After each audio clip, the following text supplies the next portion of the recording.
En la industria de los polímeros utilizados como materia prima para la producción de diferentes tipos de productos o materiales, existen muchos métodos para su producción y también se han desarrollado diferentes tipos de equipamientos para su procesamiento y también para la formación de los diferentes productos.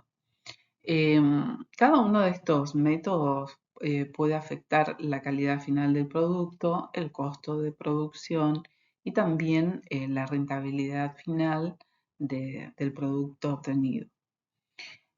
Una vez que se define el método de procesamiento, recién se puede seleccionar el material más adecuado y el diseño específico del producto. Los parámetros que afectan a la selección técnica en el procesamiento de forma general en los plásticos, pero esto también es válido cuando usamos esas mismas tecnologías y equipos, ¿no es cierto?, para obtener materiales compuestos. Em, Estos parámetros son el número de piezas que se requieren producir, el tamaño y la complejidad del producto que se desea formar o producir, el tipo de polímero, el costo por unidad del producto producido, aspectos como el acabado de la pieza, por ejemplo, el aspecto en sí del producto. También la exactitud de las medidas y las tolerancias, digamos, dentro de estas medidas, la resistencia y también la rigidez, y después, ¿no es cierto?, otros procesos que tienen que ver con el acabado y el ensamblaje. Las fibras lignocelulósicas y los polímeros se encuentran entre los materiales más utilizados en la actualidad. Ambos materiales presentan ventajas y desventajas, especialmente en cuanto a durabilidad, propiedades mecánicas, hinchamiento, resistencia. Eh, el proceso de fabricación de materiales compuestos ofrece una oportunidad para obtener materiales con propiedades resultantes de la combinación de los componentes individuales, aunque los sistemas de fabricación deben cumplir algunos requisitos o ser adaptados de manera que puedan procesarse ambos tipos de materiales. La industria del plástico ha desarrollado tecnología para la producción de estos materiales compuestos, donde la maquinaria debió ser adaptada para poder trabajar con estas fibras lignocelulósicas. Las fibras lignocelulósicas son materiales procedentes de diferentes especies, ya sean madereras o no madereras, eh, y esto se va a reflejar en la variabilidad en la distribución de los tamaños de fibras, ya sea su longitud o ancho, y también en el contenido de humedad. Al usar estas fibras lignocelulósicas junto con el polímero, es fundamental definir o especificar la calidad de la fibra y también sus propiedades. Aquí en esta figura podemos ver un diagrama esquemático de una línea de producción de materiales compuestos utilizando fibras lignocelulósicas. Vemos que en una primera etapa el material fibroso es almacenado, o mejor dicho, es procesado con los tratamientos necesarios de reducción de tamaño, eh, clasificación de fibras, y posteriormente es almacenado para su uso en el equipamiento de formación. Este material fibroso es transportado a través de cintas hacia una alimentación que va a permitir su carga dentro, ¿no es cierto?, del equipo donde se va a procesar, donde se va a mezclar con el polímero. esa alimentación más bien es un dosificador que va a permitir, digamos, ir agregando las fibras en la proporción o porcentaje que se ha definido para ese material compuesto. Por eso este, esta etapa de dosificación dentro del proceso de conformación del material compuesto es muy importante. Después de realizar, digamos, dentro de este compounding, encontramos, digamos, una etapa de mezcla del polímero con las fibras lignocelulósicas, y de allí, digamos, pasa ya a una etapa de producción del material compuesto propiamente. Pero en algunos casos, digamos, tanto la mezcla como la producción del material compuesto se puede hacer en una sola etapa, como vamos a ver posteriormente.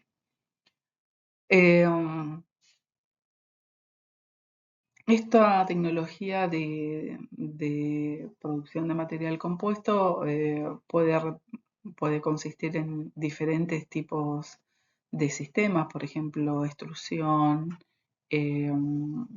formación por presión o termopresión. Bueno, después pueden seguir varias etapas, digamos, de acabado de las piezas obtenidas. El material fibroso lignocelulósico es tratado como un material a granel, como es el caso de los polvos, de las partículas minerales, por ejemplo, o de los materiales o fibras naturales, por ejemplo, también. Son considerados materiales muy voluminosos porque las partículas se componen, mejor dicho, por partículas individuales, fibras individuales, que tienen capacidad de moverse una respecto de otras, tienen cierta libertad de movimiento entre sí dentro del conjunto del material. Por esto se denominan que es como un material a granel. Por lo tanto, en su procesamiento, manipulación, se van a utilizar las tecnologías para procesar este tipo de materiales. Este tipo de tecnología suele ser casi muy similar a las tecnologías que se utilizan en la industria del plástico y también en la industria agrícola. Por ejemplo, manejo de granos, semillas y también fibras naturales o cultivos anuales también. O también pueden ser residuos de la agroindustria. Estos materiales con estas características de tener un volumen a granel, pueden asemejarse a partículas muy finas, como los polvos, o como material propiamente fibroso. Se caracterizan por un peso específico, una forma o distribución de tamaños, y disponen, digamos, de rangos de densidades de aproximadamente entre 70 y 350 kilogramos por metros cúbicos. Es importante tener la caracterización, ¿no es cierto?, o el análisis de estas fibras en cuanto a tamaños, por ejemplo, para saber cómo poder manipularlas. Como dijimos anteriormente, las fibras se pueden encontrar en forma granel, individuales, como partículas individuales o fibras individuales. Pueden estar formando mat, fibrosos, o sea, fibras solamente unidas por compresión, o bobinas, digamos, donde las fibras fueron enrolladas.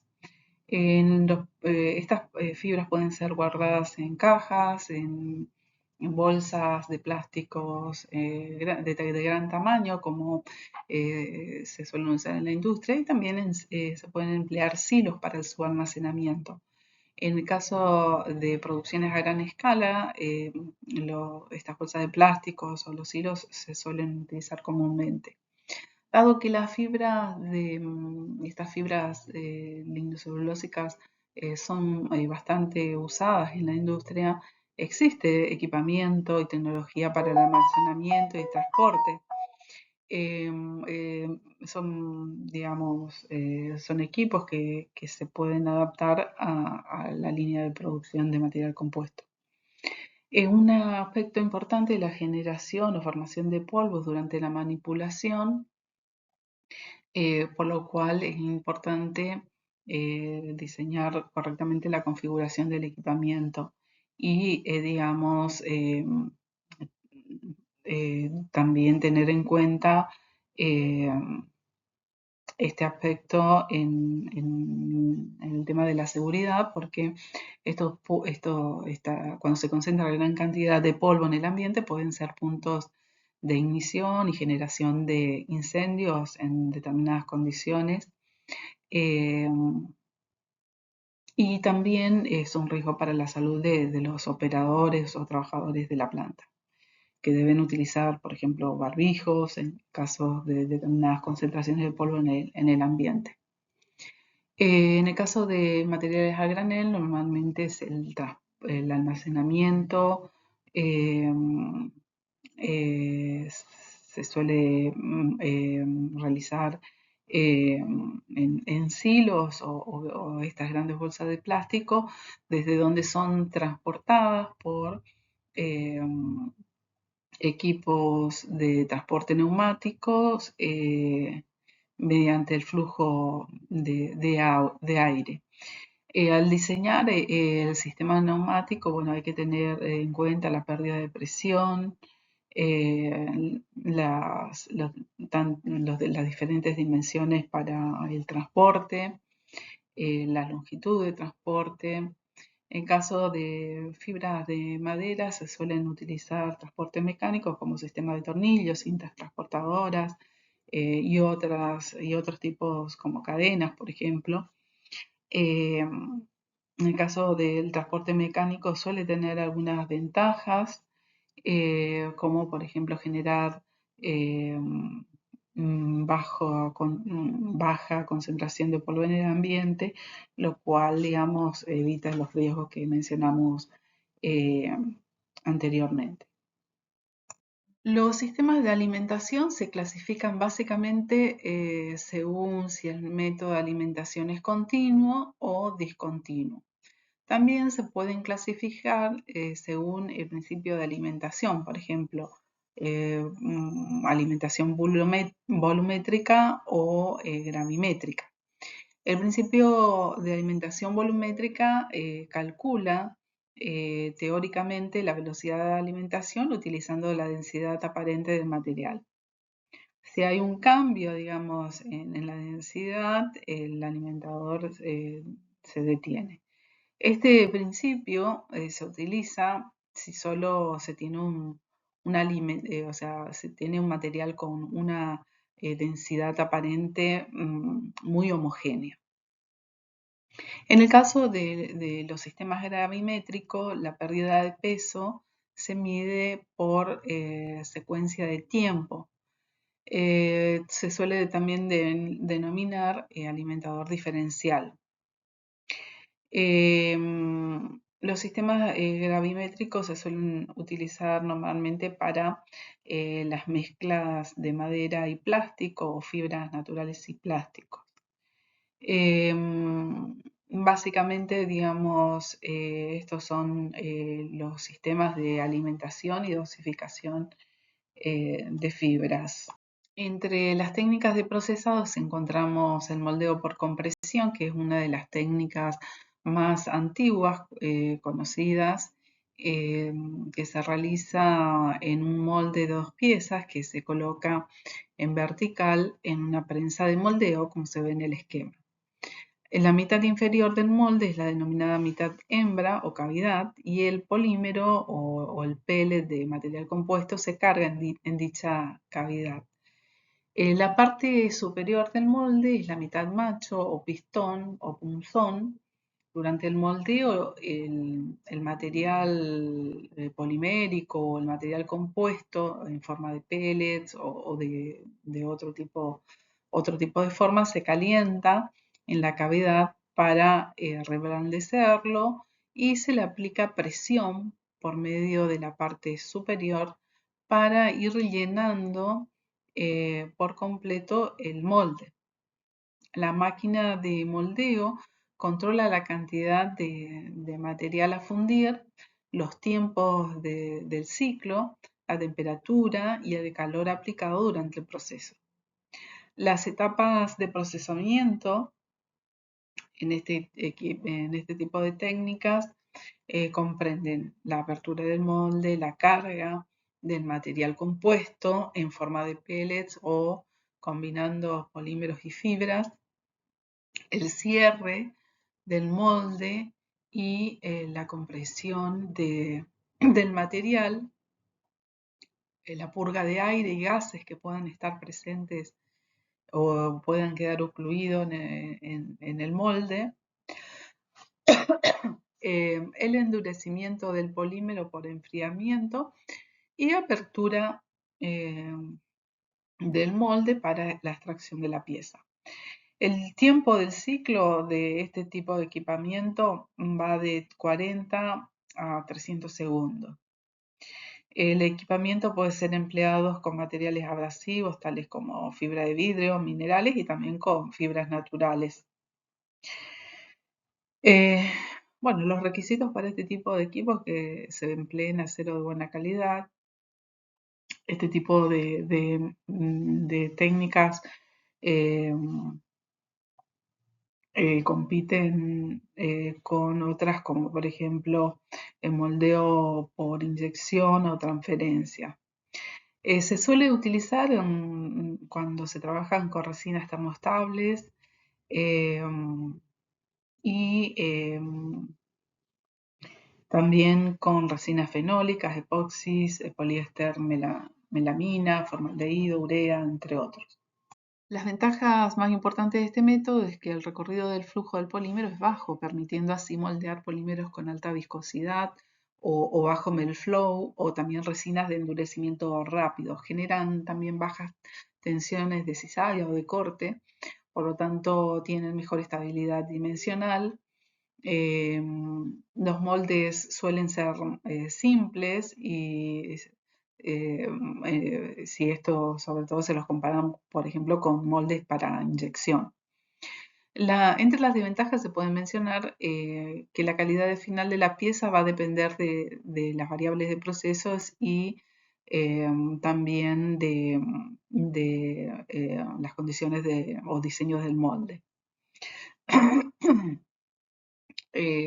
Suelen tener ciclos de moldeo relativamente lentos si se comparan con las técnicas de inyección, por ejemplo.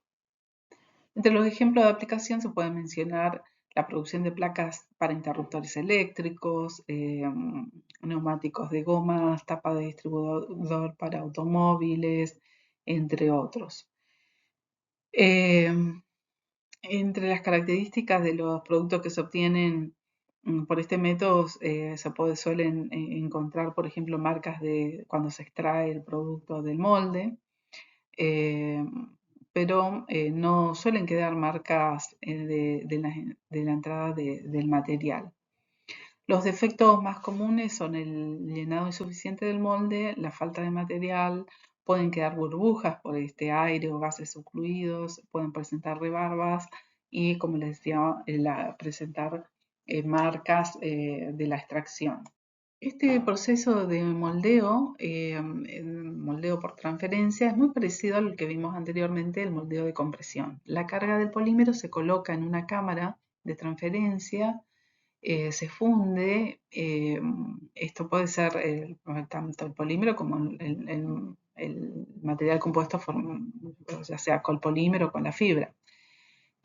una vez que está fundido el polímero, se fuerza a entrar dentro de la cavidad del molde por medio de una acción de un émbolo o pistón. Los polímeros que suelen ser moldeados por este método son muy parecidos a los polímeros o materiales moldeados por compresión, pero necesitan o requieren mejores características de fluencia o menor viscosidad para que se produzca, digamos, esa transferencia desde la cámara hacia el molde.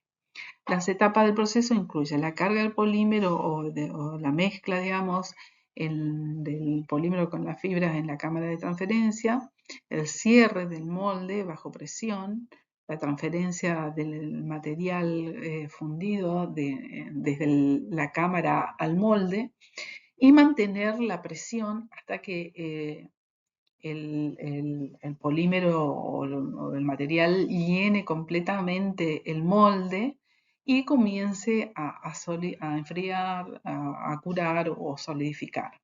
Posteriormente se produce el retroceso del molde y el material queda en la cámara, que queda en la cámara se retira y el molde se abre para extraerla o expulsar la pieza. Entre las ventajas de este método de moldeo encontramos que tiene ciclos más cortos o rápidos en comparación con el moldeo por compresión, pero siguen siendo más lentos respecto de los moldeos por inyección.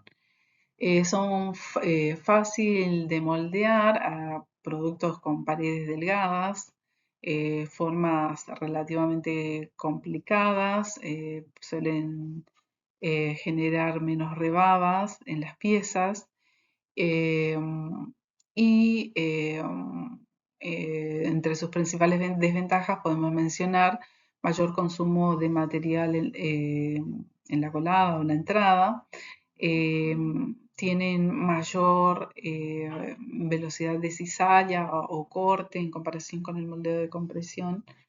Y esto podría generar, digamos, mayor propensión a la contracción, a ladeos y otros problemas dimensionales. Suelen quedar marcas visibles de la entrada del material. Las aplicaciones son muy similares a las que vimos para los productos que se pueden obtener por compresión.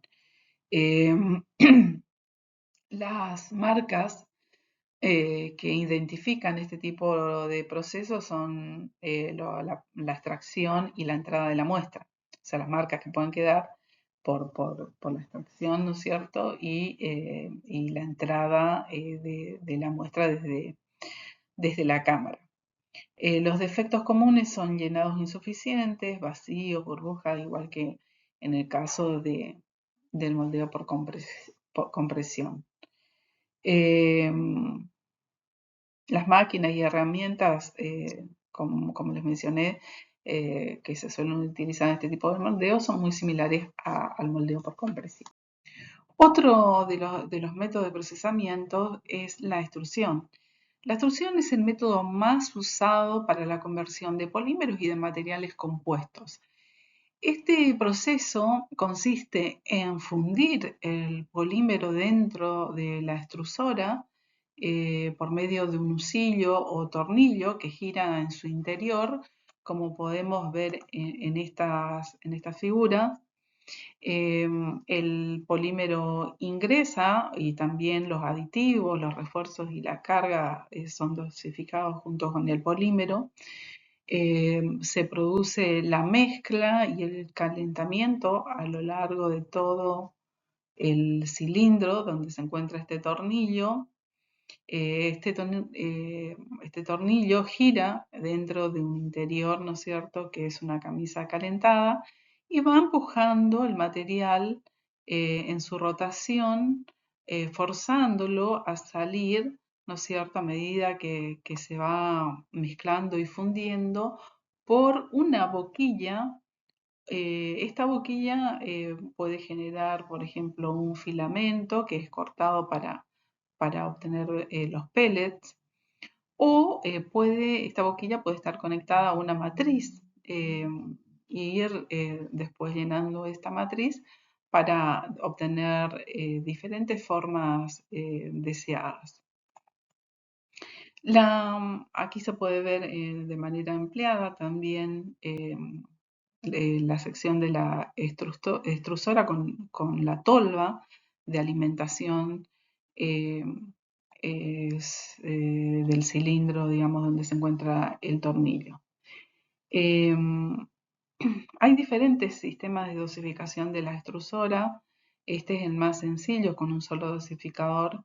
En algunos casos se pueden incluir hasta 2 dosificadores. Por ejemplo, por un lado se alimenta el polímero y por el otro lado la carga o el refuerzo. La extrusión es un proceso continuo, como verán. Va ingresando un cierto polímero y los aditivos y la carga o el refuerzo bueno, va saliendo el material compuesto. La extrusora puede tener uno o dos o varios husillos. Acá los que vemos son solos de un solo husillo. Estos husillos pueden estar dentro de ese mismo cilindro de manera, ¿no es cierto?, de mejorar la mezcla de todos los componentes presentes en la matriz polimérica. La línea de extracción está formada por eh, extrusores con diferentes tipos auxiliares para enfriar, digamos, el polímero que va saliendo o el perfil formado dentro de la matriz que va saliendo. También a continuación de esto, una línea de acabado del producto y finalmente el corte. Los materiales que suelen ser procesados por este método generalmente son termoplásticos como el PVC, el polietileno, el poliestireno y también ABS. En el caso de los termostables se puede emplear la pultrusión para hacer perfiles de tipo continuo. En esta figura podemos ver una línea completa de extrusión consistente, ¿no es cierto?, en la extrusora, su tolva de dosificación correspondiente. Estos cilindros pueden ser opcionales, en el caso, por ejemplo, de producción de filmes, pueden, digamos, dar el acabado de los filmes, después pasa por una sección de enfriamiento, un arrastre rodillos de arrastre que permiten eh, eh, llevar, digamos, el film o el filamento hacia un bobinador o, en el caso de los filamentos propiamente, a una guillotina donde se va cortando para formar pellets. Las ventajas principales de este método es que permite producir de forma continua y tiene una gran capacidad de producción. Permite también obtener productos ya semi elaborados, como por ejemplo los perfiles que les comentaba, o bolsas plásticas, por ejemplo. Su principal desventaja es el alto costo de la producción, ya que bueno, estos equipos suelen ser bastante caros, dependiendo de su capacidad de producción, tamaños y también los sistemas de control que requieran para las diferentes formulaciones. Entre las principales aplicaciones de estos equipos o de esta técnica se encuentran, ¿no es cierto?, la producción de bolsas de plástico, los tubos de gran diámetros, barras, perfiles, tubos, planchas, principalmente destinado a usos en la construcción. También se pueden obtener material de recubrimientos de suelos, por ejemplo los decks, perfilerías para usos similares a las maderas en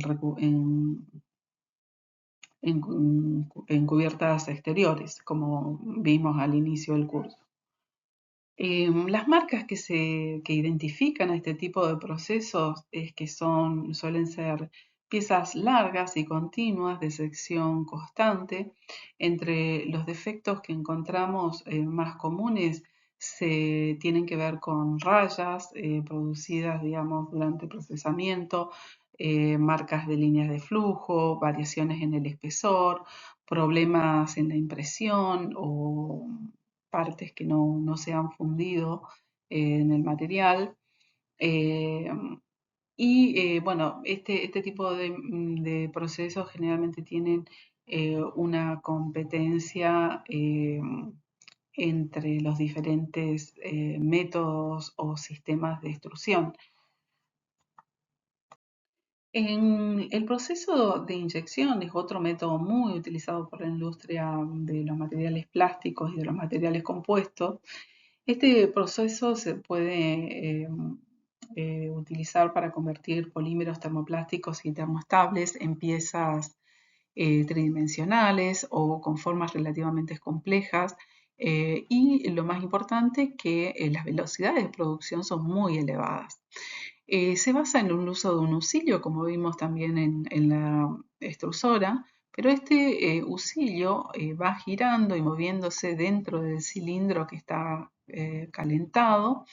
Esto permite en una primera etapa, al ingresar el polímero, conseguir su plastificación, su fusión, llevando así también al material fundido hacia la punta. Tiene un sistema de dosificador también donde se agregan los aditivos y las cargas y el material de refuerzo. Eh, un- Posteriormente el lucillo retrocede, ¿no es cierto?, hasta el final. De esta manera cesa la rotación y el lucillo eh, vuelve actuando como un émbolo que va a forzar, digamos, hasta que este polímero fundido o material compuesto ingrese a alta presión dentro de un molde que está cerrado con una forma específica. Normalmente este molde se encuentra en posición horizontal. Eh, las etapas entonces de este ciclo lo podemos ver en la figura, donde el polímero entra desde una tolva o cavidad de lucillo, ¿no es cierto?, y la camisa. El polímero se funde debido tanto a la temperatura como al giro del lucillo. También en este punto se produce la mezcla de los materiales agregados. Eh, También, bueno, hay dos acciones. Una es de la temperatura, del calor del cilindro, y otra es la fricción generada por la cizalla, ¿no es cierto?, al agitar y mover toda esa masa. También fricción contra las paredes del cilindro. Esto hace que se vaya moviendo el material hacia adelante, deplastificándose. Se produce el depósito frente a la punta libre del lucillo, donde se va acumulando suficiente material. El lucillo después lo que hace es forzar eh, todo ese material eh, de manera y usando una alta presión, fuerza que ingrese hacia el interior, ¿no es cierto?, del molde, y de allí, una vez que ingresó todo el material, se llena ese molde. Se produce, vuelve el lucillo hacia atrás, ¿no es cierto?, y se produce el enfriamiento del molde. eh, Se mantiene, digamos, el material bajo presión hasta que se complete todo el enfriamiento, y finalmente, de manera automática, se abre el molde y expulsa la pieza. Eh, este tipo de procesamiento permite procesar eh, casi todos los tipos de polímeros. En el caso de los materiales termoplásticos, el material inyectado está a una temperatura relativamente alta, eh, según el tipo de polímero, y el molde a una temperatura relativamente alta, relativamente baja, digamos, para provocar el enfriamiento del material. Los materiales semicristalinos en particular requieren una temperatura de molde más alta debido, digamos, a los cambios que se van produciendo durante el enfriamiento, y las resinas termoestables requieren de condiciones diferentes, por ejemplo, temperaturas más bajas entre 70 y 100, y temperaturas de moldes en el orden de 140 y 210. Entre las principales ventajas de los procesos de inyección podemos mencionar su elevada capacidad de automatización. En estos procesos, digamos, se pueden controlar cada una de las partes del cilindro y del busillo, también la velocidad de enfriamiento. eh, Esto permite también un buen control de las dimensiones y consistencias de las piezas obtenidas. Tiene también mucha capacidad para producir productos donde se requieran paredes delgadas. Si se piensa, ¿no es cierto?, en la gran velocidad de producción y la precisión y la calidad de la complejidad de las piezas que permiten obtener, se puede decir que es una producción relativamente económica y permite obtener una elevada homogeneidad del material. Entre las desventajas de este método podemos indicar eh, que el equipamiento suele ser relativamente costoso, eh, dependiendo también de la escala de producción. Eh, También podemos mencionar que requieren especial cuidado en las líneas de soldadura. Suele generar desechos, por ejemplo, las rebarbas o de los materiales, digamos, que cuando se forman. Eh, También otra desventaja es que suelen acortar a las fibras por esa intensa fricción que se produce dentro del cilindro, y donde el lucillo, digamos, suele generar alto esfuerzo de corte. También las paredes del cilindro generan fricciones, y esto, esfuerzos de corte, bueno, pueden afectar, ¿no es cierto?, al acortamiento de las fibras. Y por tanto, este acortamiento de la fibra va a repercutir, ¿no es cierto?, en la resistencia de las piezas. Por eso se tiene especial cuidado al seleccionar las condiciones de procesamiento. Las aplicaciones más frecuentes de este tipo de procesos son en el uso, por ejemplo, de productos plásticos de elevado consumo, pequeños como tapones, por ejemplo, cajas o carcasas de computadoras, de TV, aparatos de audios o electrodomésticos, eh, por ejemplo, cosas domésticas como las maquinitas de afeitar, eh, faros de automóviles. eh,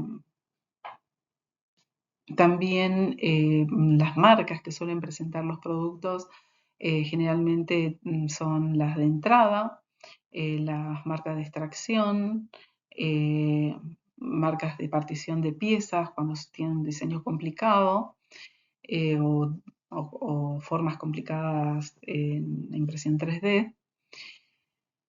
Los defectos más comunes suelen ser vacíos, debido a la presencia de algunas burbujas, o que no se llega a llenar el molde. También rebabas.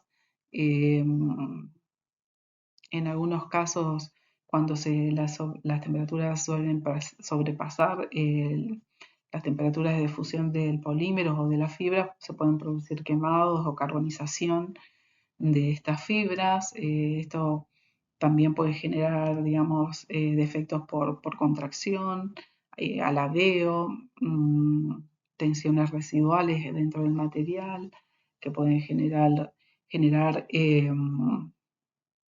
algunas digamos, deformaciones estructurales. Pueden generarse también algunas rayas durante la formación. Por eso, digamos, si bien es un equipo con muy buen rendimiento de producción, bueno, todas las condiciones de procesamiento tienen que estar optimizadas para, digamos, tener buenos resultados.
En el material de apunte que tienen en el aula virtual van a encontrar una descripción mayor de los sistemas de extrusión para trabajar con materiales compuestos de fibras lignocelulósicas con polímeros.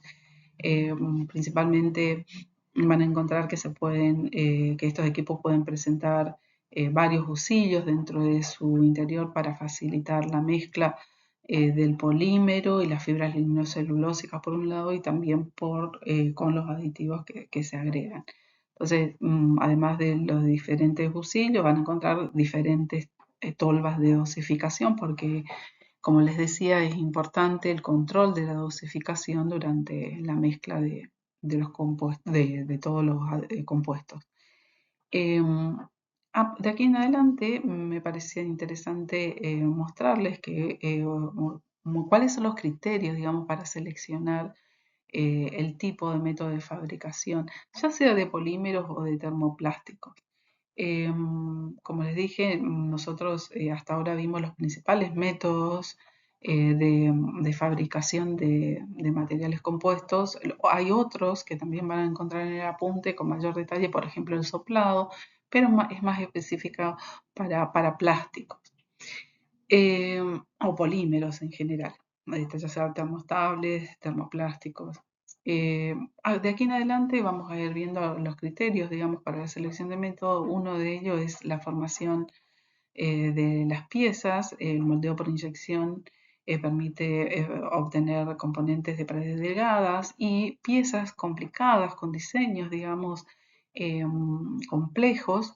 En el caso del moldeo de compresión se usan para formar placas o platos o superficies planas. El moldeo por transferencia se suele emplear cuando se quieren obtener también paredes delgadas con diferentes tipos de formas.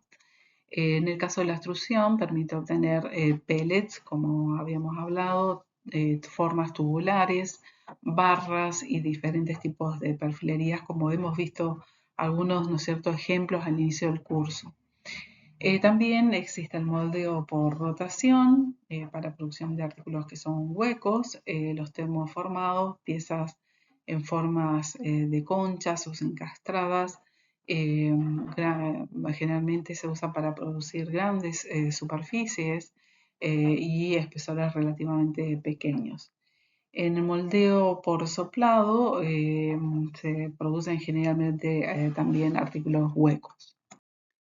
Según el tamaño de la pieza, tanto la inyección como el moldeo por transferencia permiten obtener piezas muy pequeñas, en tanto que los moldeos por extrusión, rotación y termoconformado permiten obtener piezas grandes o muy grandes. Respecto de la exactitud de las medidas de los componentes, el moldeo por extrusión es más pobre eh, porque, digamos, genera piezas con dimensiones establecidas, por ejemplo, o simples como tubos o perfiles o tablas, por ejemplo. En cambio, los procesos de inyección y de transferencia permiten obtener medidas exactas de de los componentes o productos. Respecto del aspecto de las piezas obtenidas por moldeo, el mejor aspecto lo da los moldeos por inyección y en menor grado, ¿no es cierto?, grado medio, los demás procesos, en el caso del moldeo por transferencia, también permite obtener buenos aspectos de los productos. Según la resistencia de los productos, el moldeo por autoclave y por intrusión permiten alcanzar el máximo de las resistencias. eh, Son resistencias altas o muy altas. En el caso de los moldeos por inyección, extrusión, en esos casos, digamos, la alta fricción, como habíamos hablado, disminuye bastante la resistencia. Entonces, permite obtener resistencias, productos con resistencias relativamente bajas o medias. El moldeo por compresión también es un método que permite alcanzar eh, resistencias relativamente altas.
Bueno, en esta diapositiva es muy interesante porque permite hacer la comparación de los diferentes métodos de procesamiento en base a los materiales, a la forma, al tamaño, al volumen de producción, a la exactitud de las medidas del producto, al aspecto superficial, a la resistencia, a la rigidez, al coste de los equipos, ¿no es cierto? Al coste de las herramientas para hacer el mantenimiento y también al costo de la transformación. También presenta algunas de las ventajas y desventajas de los diferentes métodos. Esta es una continuidad de la tabla que vimos anteriormente. Como verán, también, digamos, contempla o compara los mismos eh, aspectos para los diferentes procesos. Me parece que es muy interesante, más allá, digamos, de la producción de materiales compuestos, es interesante para tenerlo en cuenta cuando se va a seleccionar el método de procesamiento de algún polímero específico.